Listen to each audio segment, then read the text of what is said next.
মধ্যপ্রাচ্যের আকাশ এখন উত্তপ্ত। একদিকে ইসরায়েল ও যুক্তরাষ্ট্রের অত্যাধুনিক প্রযুক্তি, অন্যদিকে ইরানের দীর্ঘমেয়াদী সামরিক পরিকল্পনা। কিন্তু ইরান কি আসলে যুদ্ধে জিততে চায়, নাকি তাদের অন্য কোনো লক্ষ্য রয়েছে? আজকের ভিডিওতে আমরা বিশ্লেষণ করব ইরানের সেই হাই রিস্ক বা উচ্চ ঝুঁকিপূর্ণ যুদ্ধ কৌশল।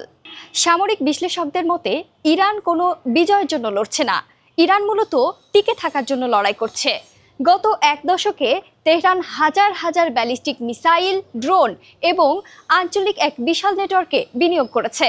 তারা জানে যুক্তরাষ্ট্রের মূল ভূখণ্ডে আঘাত করা অসম্ভব, তাই তারা বেছে নিয়েছে নিকটবর্তী দেশগুলোতে মার্কিন ঘাঁটিগুলোকে এবং তাদের নিকটবর্তী ইসরায়েলকে।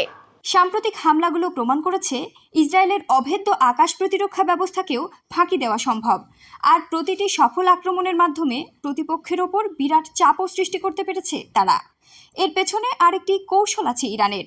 ইসরায়েল ও যুক্তরাষ্ট্র যে ইন্টারসেপ্টর দিয়ে ইরানের ড্রোন ধ্বংস করে, সেগুলোর দাম ইরানের তৈরি ড্রোনের চেয়ে বহুগুণ বেশি। ফলে যুদ্ধে আর্থিকভাবে বেশি ক্ষতির মুখোমুখি হচ্ছে ওয়াশিংটন ও জেরুজালেম। আবার প্রতিবেশী দেশগুলোকে চাপে রাখতে ইরান এক বিপজ্জনক জুয়া খেলছে।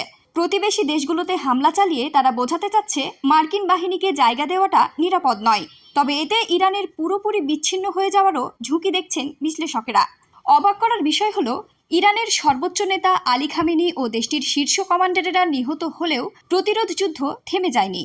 কারণ ইরানের সামরিক কাঠামো এমনভাবে তৈরি যে কেন্দ্রীয় নেতৃত্ব না থাকলেও স্থানীয় কমান্ডাররা নিজেরাই লক্ষ্যবস্তু নির্ধারণ করে হামলা চালিয়ে যেতে পারেন।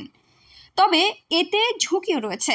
কেন্দ্রীয় নিয়ন্ত্রণ না থাকায় ভুল করে নিরপেক্ষ কোনো দেশের ওপর হামলা হয়ে গেলে যুদ্ধের মোড় অন্যদিকে ঘুরে যেতে পারে। ইরানের মূল দর্শন হলো সহ্য করো, আঘাত করো এবং টিকে থাকো।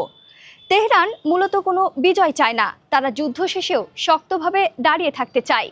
কিন্তু এই কৌশলে ইরান কি বন্ধুহীন হয়ে পড়বে? সময়ই তার জবাব দেবে।